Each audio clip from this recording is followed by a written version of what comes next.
Hello बच्चों, कैसे हो आप। मैं हंसराज वेदांश केमिस्ट्री में आपका स्वागत करता हूं। तो आज का जो हमारा टॉपिक है वो वॉइड्स या होल्स या इंटरस्टिशियल साइट है। तो चलिए टॉपिक की तरफ चलते हैं कि हमारा टॉपिक आज का क्या है। तो देखते हैं वॉइड्स या होल्स या इंटरस्टिशियल साइट। वॉइड्स या होल्स या इंटरस्टिशियल साइट नहीं, यानी कि वॉइड्स को और किन किन नामों से जानते हैं। तो वॉइड्स को होल्स के नाम से भी जानते हैं और इंटरस्टिशियल साइट के नाम से भी जानते हैं। यानी कि वॉइड के बदले आपको होल्स लिखा हुआ भी मिल सकता है और इंटरस्टिशियल साइट भी लिखा हुआ मिल सकता है। तो यानी कि यहाँ पर वॉइड्स भी हम देख सकते हैं, इंटरस्टिशियल साइट भी और होल्स भी। ठीक है, तो ये होता क्या है इसको थोड़ा सा समझ लेते हैं कि ये होता क्या है। तो थोड़ा डिफाइन कर लेते हैं, उसके बाद हम लोग समझेंगे। द वैकेंट और empty space left among the sphere in close packed structure of a crystalline solid is called voids या holes या interstitial site नहीं, interstitial site। अब जो है इसको थोड़ा सा समझ लेते हैं क्या होता है। तो यानी कि क्रिस्टलाइन सॉलिड के कॉन्स्टिट्यूएंट पार्टिकल यहाँ पर क्या होते हैं, तो सॉलिड स्फीयर होते हैं। नहीं, क्लोज पैक्ड स्ट्रक्चर में क्या लेते हैं, सॉलिड स्फीयर लेते हैं। और सॉलिड स्फीयर को जब एक दूसरे से क्लोजली पैक्ड करते हैं तो हमको कौन सा स्ट्रक्चर ऑब्टेंड होता है, तो क्लोज पैक्ड स्ट्रक्चर ऑब्टेंड होता है। तो सॉलिड स्फीयर को एक दूसरे से क्लोजली पैक्ड करने पर जो स्ट्रक्चर ऑब्टेंड होता है वो स्ट्रक्चर क्या कहलाता है, तो क्लोज्ड पैक स्ट्रक्चर यानी क्लोज पैक स्ट्रक्चर। लेकिन चूंकि ये स्फीयर है, क्या है, स्फीयर है, तो स्फीयर को हम एक दूसरे से कितना भी सटा कर रखें, यानी एक दूसरे के मतलब जितना हो सके उतना क्लोज रखें, लेकिन क्लोज रखने पर भी क्या होगा, तो उनके बीच जो है सो वैकेंट या एम्प्टी स्पेस बच ही जाएगा। नहीं, उनके बीच वैकेंट या एम्प्टी स्पेस रह ही जाएगा। तो ये वैकेंट या एम्प्टी स्पेस जो स्फीयर के बीच बच जाता है, नहीं, तो वैकेंट या एम्प्टी स्पेस जो स्फीयर के बीच क्या होता है, बच जाता है। यही वैकेंट या एम्प्टी स्पेस किस नाम से जाना जाता है, तो वॉइड्स के नाम से। किस नाम से जाना जाता है, तो वॉइड्स के नाम से। और इसको किस नाम से जानते हैं, तो होल्स के नाम से भी और इंटरस्टिशियल साइट के नाम से भी। तो स्फीयर के बीच जो एम्प्टी स्पेस रहता है, नहीं, स्फीयर के बीच जो एम्प्टी स्पेस रहता है उसी एम्प्टी स्पेस को हम क्या कहते हैं, तो वॉइड्स या होल्स या इंटरस्टिशियल साइट। तो ये समझ में आ गया होगा कि स्फीयर के बीच जो एम्प्टी स्पेस रहता है या वैकेंट स्पेस रहता है, वही वैकेंट स्पेस या एम्प्टी स्पेस को हम क्या कहते हैं, तो वॉइड्स या होल्स या इंटरस्टिशियल साइट कहते हैं। ये जो है mainly it is of mainly two types. ये मेनली टू टाइप के ही होते हैं, लेकिन हम जो है सो उससे आगे भी देखेंगे। एक होता है टेट्राहीड्रल वॉइड्स नहीं, जिसको टीवी, और दूसरा होता है ऑक्टाहीड्रल वॉइड्स नहीं, जिसको ओवी। यही मेनली होता है दो टाइप का, जो कि हम पीछे के क्लास में भी देखे हैं। किस में, तो क्लोज पैक्ड स्ट्रक्चर में, 3D में क्लोज पैक्ड स्ट्रक्चर में। जब हम यानी सेकेंड लेयर को फर्स्ट लेयर के ऊपर या सेकेंड लेयर के ऊपर थर्ड लेयर को रखते थे, तो वहाँ पर हम लोग देखे हैं कि फर्स्ट लेयर में कौन बनता है, तो ऑक्टाहीड्रल वॉइड, और सेकेंड लेयर में कौन बनता है, तो टेट्राहीड्रल वॉइड। उसके बाद थर्ड में क्या है, तो थर्ड में है ट्रायंगुलर वॉइड्स, और फोर्थ में है क्यूबिकल वॉइड्स। क्यूबिकल वॉइड्स, इसके बारे में भी हम पढ़े हैं नहीं, यानी कि सिंपल क्यूबिक लैटिस में क्यूबिकल वॉइड का क्या होता है, फॉर्मेशन होता है। लेकिन मेनली हम लोगों को टेट्राहीड्रल वॉइड और क्या पढ़ना है, तो ऑक्टाहीड्रल वॉइड। एक टेट्राहीड्रल वॉइड और दूसरा ऑक्टाहीड्रल वॉइड। तो चलते हैं फर्स्ट जो है यानी कि टेट्राहीड्रल वॉइड के तरफ। किसके तरफ, तो टेट्राहीड्रल वॉइड्स। तो टेट्राहीड्रल वॉइड्स, तो it is formed by combination of 4 spheres, नहीं, यानी कि इसका फॉर्मेशन कितने स्फीयर के कॉम्बिनेशन से होता है, तो 4 स्फीयर के कॉम्बिनेशन से। और ऐसे हम पढ़े हैं पीछे के क्लास में कि सेकेंड लेयर में कौन सा बनता है, टेट्राहीड्रल वॉइड। टेट्राहीड्रल वॉइड वो पीछे के क्लास में क्लोज पैक स्ट्रक्चर का जो क्लास है उसमें बतलाए हैं। 4 स्फीयर से कैसे बनता है, नहीं 4 स्फीयर से कैसे बनता है, तो देख लीजिए, यानी कि हम स्फीयर को इस तरह रखते हैं, ठीक है, स्फीयर को इस तरह रखते हैं। अब जो है 3 स्फीयर रखा गया और यहाँ पर इम्प्टी स्पेस बचा, नहीं इम्प्टी स्पेस बचा। इस इम्प्टी स्पेस को मिनिमम करने के लिए, इस इम्प्टी स्पेस को मिनिमम करने के लिए हम फोर्थ यानी चौथा स्फीयर जो है, चौथा स्फीयर ऊपर से रख देते हैं। चौथा स्फीयर ऊपर से क्या किए, रख दिए। क्यों रखे, तो ये जो इम्प्टी स्पेस है इसको कम करने के लिए, जो इम्प्टी स्पेस है उसको कम करने के लिए चौथा स्फीयर ऊपर से क्या किए, डाल दिए। फिर भी यहाँ पर इम्प्टी स्पेस बचेगा कि नहीं बचेगा, तो यहाँ पर फिर भी जो है इम्प्टी स्पेस बचेगा ही नहीं, बचेगा।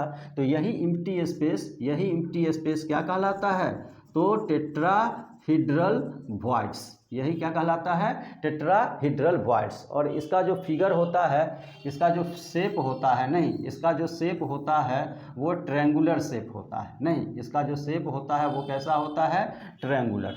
तो आप कह सकते हैं the shape of void is, the shape of void is कैसा, तो ट्रायंगुलर। नहीं, शेप ऑफ वॉइड इज कैसा होता है, तो ट्रायंगुलर होता है, ठीक है। उसके बाद its coordination number is 4, its coordination number is 4, that is coordination number of void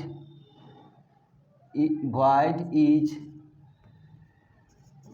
same then coordination number of atoms present in the void, present in the voids, present in the voids। हो गया। अब जो है इससे related, नहीं इससे related हम लोगों को एक फार्मूला पढ़ना है जो कि बहुत इंपॉर्टेंट फार्मूला है। तो आपसे पूछे टेट्राहीड्रल वॉइड का फॉर्मेशन कितने स्फीयर से होता है, तो combination of, it is formed by combination of 4 sphere. और कैसे 4 स्फीयर को रखना है ये भी हम बता दिए हैं। और टेट्राहीड्रल वॉइड का शेप कैसा होता है, तो ट्रायंगुलर होता है। और इसका कोऑर्डिनेशन नंबर कितना होता है, तो 4, नहीं कोऑर्डिनेशन नंबर कितना होता है, तो 4। तो और 4 जो होता है वो कोऑर्डिनेशन नंबर 4 जो होता है, इस वॉइड में जो एटम प्रेजेंट रहेगा या स्फीयर प्रेजेंट रहेगा उसके कोऑर्डिनेशन नंबर के क्या होता है, इक्वल। नहीं, यानी कि यहाँ पर भी तो एक छोटा सा स्फीयर या एटम क्या कर सकते हैं, रख सकते हैं। तो इस ये छोटा सा स्फीयर या एटम जो रखते हैं इसका जितना कोऑर्डिनेशन नंबर होगा उतना ही वॉइड का भी क्या होता है, कोऑर्डिनेशन नंबर होता है। नहीं, तो ये हो गया। उसके बाद अगला जो फार्मूला हम लोगों को पढ़ना है वो अगला फार्मूला क्या है, तो number of tetrahedral voids equal to होता है 2n। फार्मूला बहुत ही इंपॉर्टेंट फार्मूला है, बहुत ही इंपॉर्टेंट फार्मूला है। Number of tetrahedral void equal to कितना होता है, तो 2n। Number of tetrahedral void equal to कितना होता है, तो 2n। और हम बोले हैं कि ये क्या है, तो बहुत ही इंपॉर्टेंट फार्मूला है, बहुत ही इंपॉर्टेंट। हम इस पर बहुत सारा न्यूमेरिकल सोल्व करके देखेंगे, इसलिए इसको जो है सो आप लोग याद रखिएगा। अब ये n क्या है, तो where n equal to of number of particles दे सकते हैं, नंबर ऑफ पार्टिकल्स, यानी कि जो क्लोज पैक स्ट्रक्चर होगा, जो क्लोज पैक स्ट्रक्चर होगा उस क्लोज पैक स्ट्रक्चर में कितना नंबर ऑफ पार्टिकल्स प्रेजेंट है, नहीं कितना नंबर ऑफ पार्टिकल्स प्रेजेंट है, यानी कितना एटम प्रेजेंट है या कॉन्स्टिट्यूएंट पार्टिकल प्रेजेंट है, वही क्या हो गया, तो नंबर ऑफ पार्टिकल्स, नहीं नंबर ऑफ पार्टिकल्स। तो ये हो गया टेट्राहीड्रल वॉइड से रिलेटेड टर्म, नहीं टेट्राहीड्रल वॉइड से रिलेटेड टर्म। अब हम लोगों को जो है, नहीं अब हम लोगों को जो है इसमें क्या करना है, तो इसका एक इससे रिलेटेड एक टॉपिक देखना है, यानी कि वो रिलेटेड टॉपिक क्या देखना है, तो वो रिलेटेड टॉपिक है कि जो एम्प्टी स्पेस बचता है उसमें भी एक छोटा सा स्फीयर हम रख देते हैं, तो उसमें भी एक छोटा सा स्फीयर हम रख देते हैं, तो जो टेट्राहेड्रल वॉइड का फॉर्मेशन करता है उस स्फीयर का रेशियो और छोटा जो स्फीयर रखे हैं उस स्फीयर का रेशियो क्या होगा, उस स्फीयर का रेशियो क्या होगा, उसी को हम लोगों को क्या करना है तो समझना। Radius ratio of tetrahedral voids, तो रेडियस रेशियो ऑफ क्या देखना है, टेट्राहेड्रल वॉइड्स। तो अब जो है यानी कि radius ratio of tetrahedral voids होता क्या है, नहीं टेट्राहेड्रल वॉइड्स होता क्या है, तो हम पढ़े हैं कि टेट्राहेड्रल वॉइड का फॉर्मेशन जो है कितने स्फीयर के कॉम्बिनेशन से होता है, तो टेट्राहेड्रल वॉइड का फॉर्मेशन जो है, नहीं टेट्राहेड्रल वॉइड का फॉर्मेशन 4 स्फीयर के कॉम्बिनेशन से होता है। तो हम 3 स्फीयर क्या किए हैं, बना दिए। चौथा स्फीयर कैसे रखना है ये भी हम आपको यानी कि बताए हैं कि चौथा स्फीयर कैसे रखना है, इस तरह रखते हैं, रख दिए। चौथा स्फीयर रखने के बाद भी जो है यहाँ पर वैकेंट स्पेस या एम्प्टी स्पेस बचेगा कि नहीं बचेगा, तो यहाँ पर जो है वैकेंट स्पेस या एम्प्टी स्पेस बचेगा नहीं, तो यहाँ पर जो वैकेंट या एम्प्टी स्पेस बचेगा यहाँ पर एक छोटा सा स्फीयर आ सकता है कि नहीं आ सकता है, तो आ सकता है, एक छोटा सा स्फीयर इसमें आ सकता है। तो आप कह सकते हैं कि ये जो बड़ा बड़ा स्फीयर है, नहीं ये जो बड़ा बड़ा स्फीयर है ये स्फीयर मिल करके टेट्राहेड्रल वॉइड का क्या करते हैं, फॉर्मेशन करते हैं, और ये स्फीयर जो है टेट्राहेड्रल वॉइड को क्या करता है, ऑक्यूपाई करता है। ये स्फीयर टेट्राहेड्रल वॉइड को क्या करता है, ऑक्यूपाई करता है, यानी कि टेट्राहेड्रल वॉइड में रहता है। तो radius ratio of tetrahedral void कहने का मतलब क्या हुआ, तो radius ratio of tetrahedral void कहने का मतलब हुआ कि ये जो स्मॉल स्फीयर है जो कि टेट्राहेड्रल वॉइड को ऑक्यूपाई करता है, और ये जो लार्ज स्फीयर है जो कि टेट्राहेड्रल वॉइड का फॉर्मेशन करता है, दोनों के रेडियस का रेशियो क्या होगा, दोनों के रेडियस का रेशियो क्या होगा, तो दोनों के रेडियस का जो रेशियो होगा उसी रेशियो को क्या कहते हैं, तो radius ratio of tetrahedral void. तो ये स्मॉल स्फीयर और ये क्या हो गया, लार्ज स्फीयर। तो स्मॉल स्फीयर और लार्ज स्फीयर, स्मॉल स्फीयर और लार्ज स्फीयर के रेडियस का जो रेशियो होगा वही रेशियो क्या कहलाएगा, तो वही रेशियो जो है radius ratio of tetrahedral void कहलाएगा। ये हम डिटरमाइन कैसे करेंगे, इसको डिटरमाइन कैसे किया जाएगा, तो इसको डिटरमाइन करने के लिए हम लोग देखते हैं कि कैसे इसको डिटरमाइन किया जाएगा। तो एक फिगर हम लोग ड्रॉ करते हैं और उस फिगर के आधार पर ही इसको हम क्या करेंगे, तो डिटरमाइन करेंगे, ठीक है, फिगर के आधार पर ही डिटरमाइन करेंगे। तो फिगर ड्रॉ कर रहे हैं,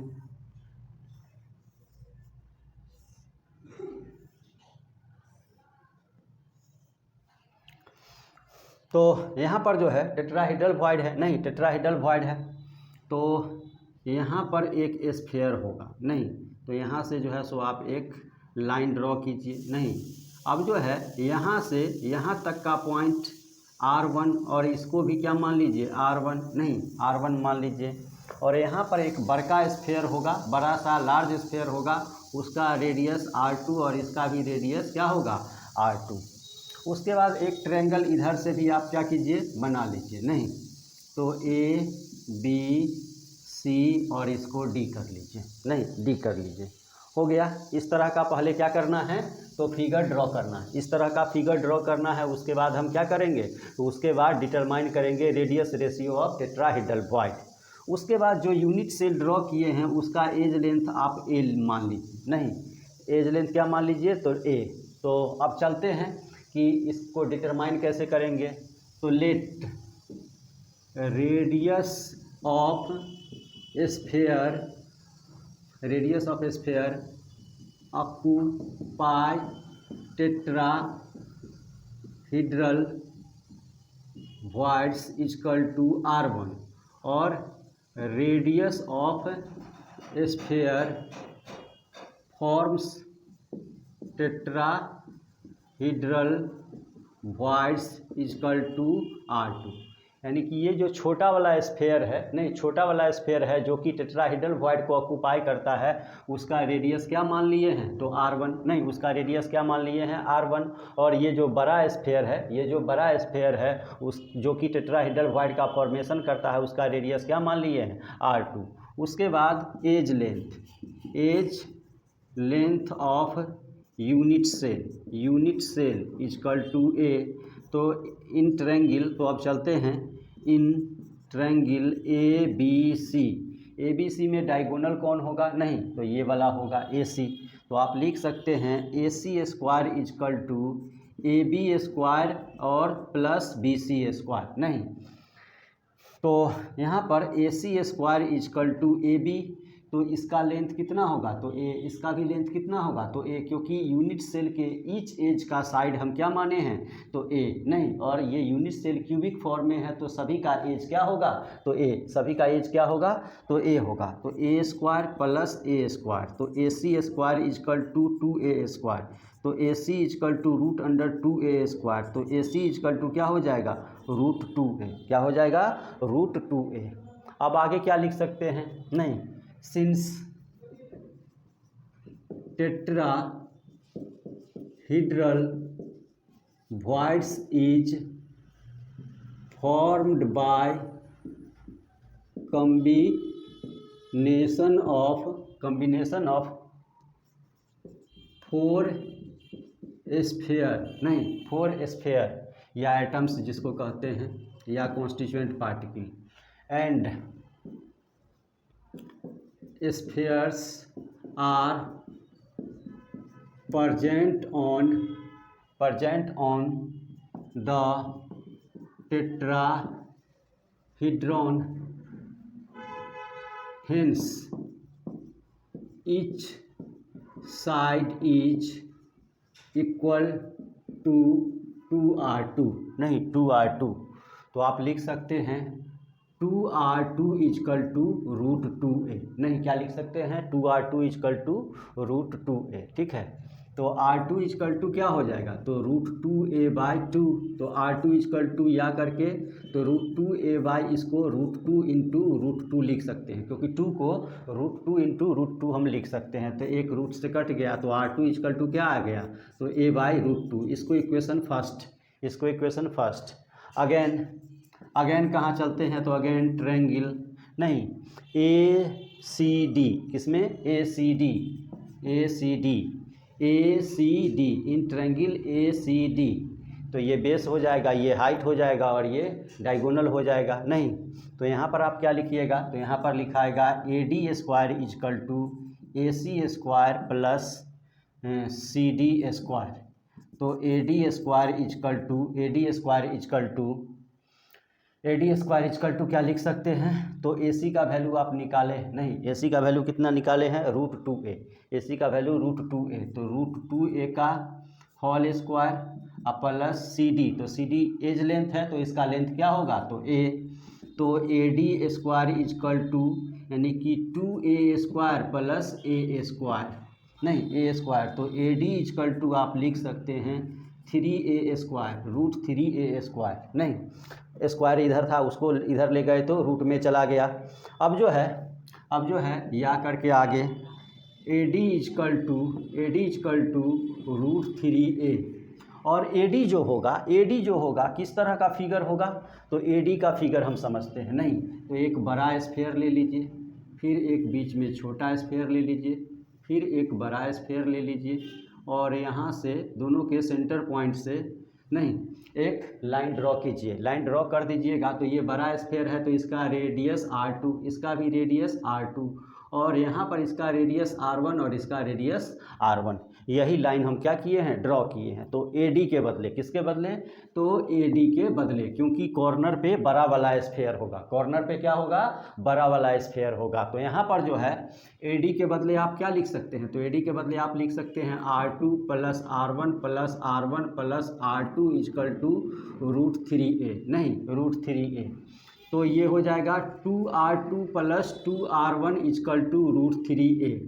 तो 2 कॉमन ले लीजिए, तो r2 plus r1 is equal to root 3a, तो r2 plus r1 is equal to root 3a/2, इसको इक्वेशन सेकेंड ले लेते हैं। अब equation second divided by first, तो इक्वेशन सेकेंड को फर्स्ट के द्वारा क्या करते हैं, डिवाइड करते हैं, नहीं इक्वेशन सेकेंड को फर्स्ट के द्वारा क्या करते हैं, डिवाइड करते हैं, तो LHS में LHS से और RHS में RHS से, तो r2 प्लस r1/r2, नहीं क्योंकि फर्स्ट में r2 इजकल टू a/√2 है, और रूट 3a/2 और डिवाइडेड बाय क्या हो जाएगा, a बाय √2, नहीं RHS में a बाय √2 है, तो आप इसको R2 bye R2 plus R1 bye R2 लिख सकते हैं। और ये √3a/2 को √2/a, इससे ये कैंसिल हो जाएगा, नहीं मिटाना पड़ेगा। तो आप लोग वीडियो को पॉज करके क्या कीजिए, नोट कर लीजिए, वीडियो को पॉज करके नोट कर लीजिए, उसके बाद हम मिटाएंगे। तो यहाँ पर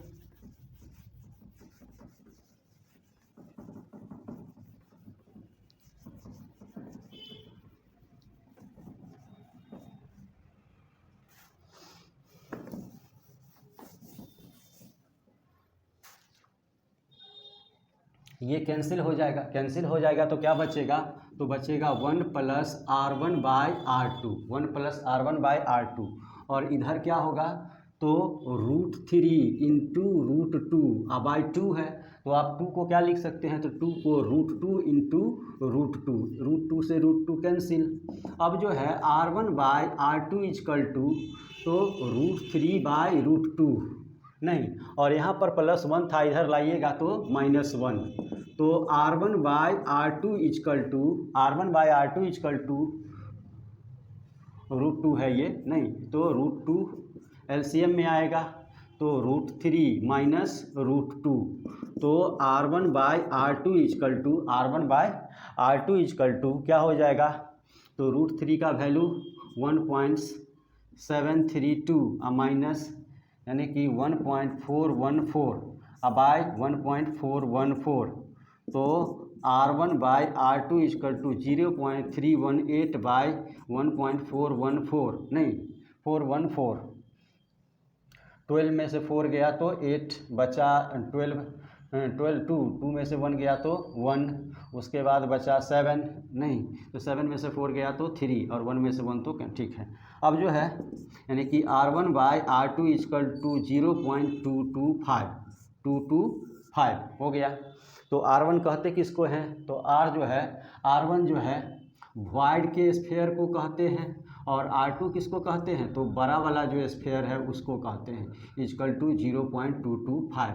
तो अब आप देख लिए कि वॉइड को ऑक्यूपाई करने वाले स्फीयर और वॉइड का फॉर्मेशन करने वाले स्फीयर के रेडियस का रेशियो कितना होता है, तो 0.225। अब यहाँ पर क्वेश्चन क्या अराइज करेगा, तो कहेगा वॉइड का फॉर्मेशन करने वाले स्फीयर का रेडियस इतना है, तो वॉइड का रेडियस कितना होगा, या वॉइड का रेडियस दिया हुआ रहे और कहे वॉइड का फॉर्मेशन करने वाले स्फीयर का रेडियस क्या होगा, कैलकुलेट कीजिए। तो आप इस फार्मूला द्वारा क्या कर सकते हैं, कैलकुलेट कर सकते हैं।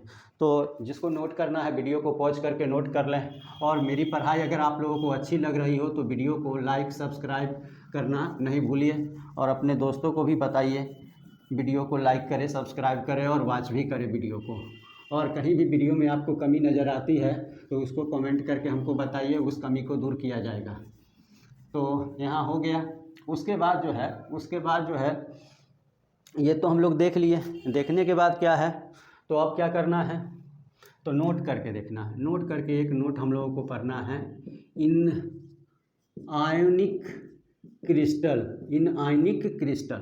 अगर मान लीजिए आयनिक क्रिस्टल है या आयनिक सॉलिड है, तो वहाँ पर क्या होगा, तो वहाँ पर होता है R+ = 0.225 ×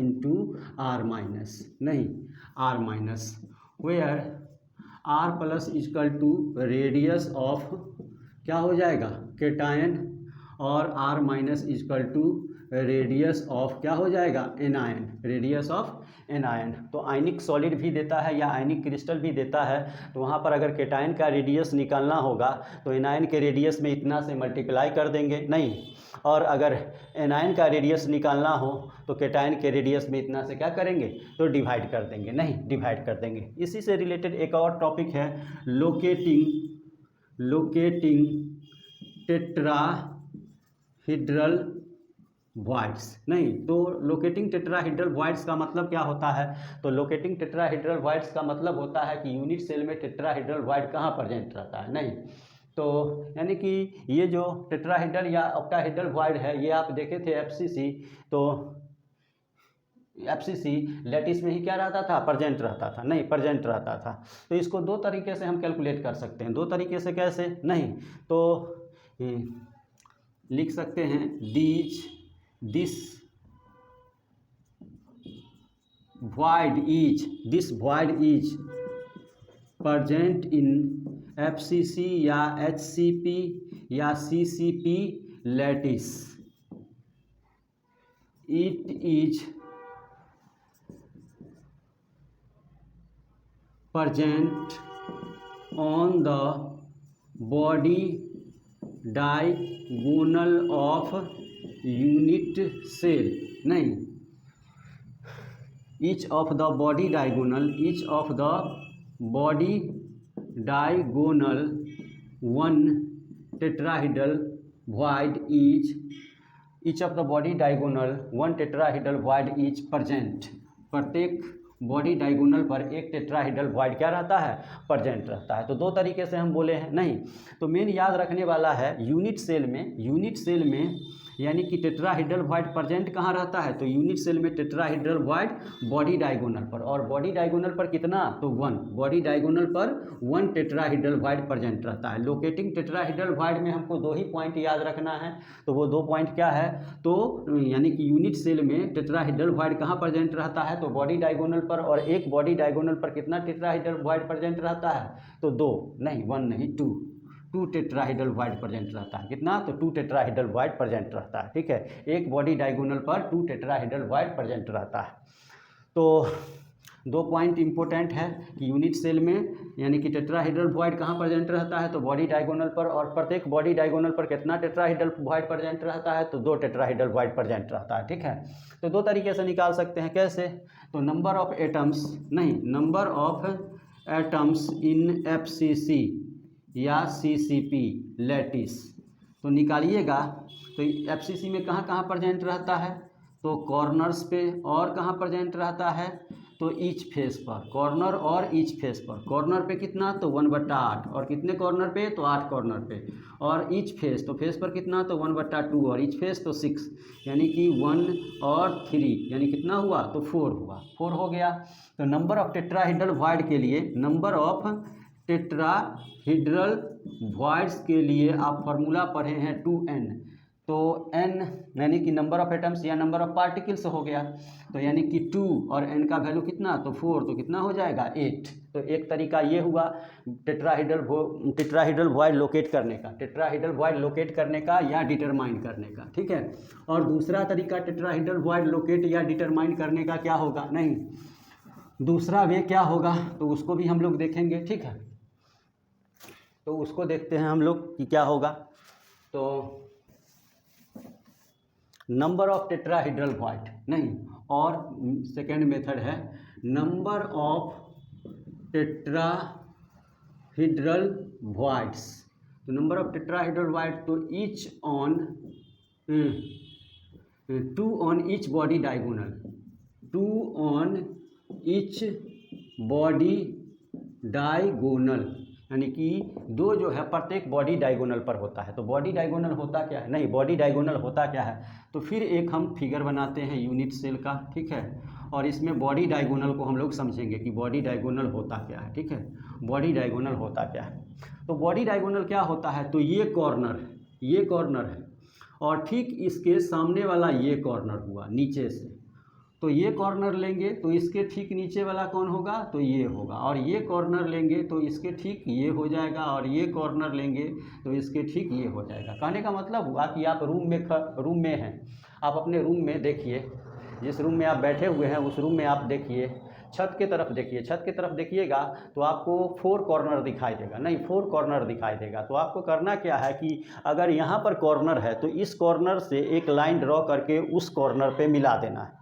नहीं तो ये एक बॉडी डायगोनल, फिर जो है सो इस कॉर्नर से एक लाइन ड्रॉ करके उस कॉर्नर पे मिला देना है 2 बॉडी डायगोनल, फिर उस कॉर्नर से एक लाइन खींच करके इस कॉर्नर पे मिला देना है 3 बॉडी डायगोनल, फिर उस कॉर्नर से एक लाइन खींच के इस कॉर्नर पे मिला देना है, वो क्या हो जाएगा, चौथा बॉडी डायगोनल। तो हम बताए हैं कि यहाँ से लाइन ड्रॉ करके और इसमें मिला देना है, तो ये एक बॉडी डायगोनल, नहीं एक बॉडी डायगोनल हो जाएगा। उसी तरह आप जो है यहाँ से लाइन ड्रॉ करके और इसमें मिला देते हैं, तो ये दूसरा बॉडी डायगोनल, फिर इससे आप निकाल करके आप इसमें मिला देते हैं तो तीसरा बॉडी डायगोनल, और इससे निकाल के आप इसमें मिला देते हैं तो चौथा बॉडी डायगोनल। और इस तरह भी बॉडी डायगोनल ले सकते हैं सिंपली, यानी यहाँ से इस कॉर्नर को और यहाँ से इस कॉर्नर को, तो दो कॉर्नर को मिलाए तो यही क्या हो गया, बॉडी डायगोनल। और एक बॉडी डायगोनल पे कितना होता है, तो एक बॉडी डायगोनल पे दो टेट्राहेड्रल वॉइड होता है, तो 2 ऑन ईच बॉडी डायगोनल, तो 2 और number of body diagonal, number of body diagonal, तो नंबर ऑफ बॉडी डायगोनल लीजिएगा तो नंबर ऑफ बॉडी डायगोनल कितना होता है, तो 4, तो यानी कितना हो गया 8। तो दोनों तरीक़ा से आप निकाल सकते हैं। ये हम फार्मूला देखे थे, नहीं फार्मूला देखे थे और उस फार्मूला द्वारा हम डिटरमाइन कर लिए, और ये इस तरह जो है यानी कि डिटरमाइन कर लिए कॉन्सेप्ट द्वारा, नहीं कॉन्सेप्ट द्वारा। तो कॉन्सेप्ट क्या कहता है, तो बॉडी डायगोनल पर, ईच बॉडी डायगोनल पर दो टेट्राहेड्रल वॉइड होता है, ईच बॉडी डायगोनल पर 2 टेट्राहेड्रल वॉइड होता है। उसके बाद हम लोग नेक्स्ट टॉपिक की तरफ चलेंगे, नहीं तो हमारा नेक्स्ट टॉपिक क्या है,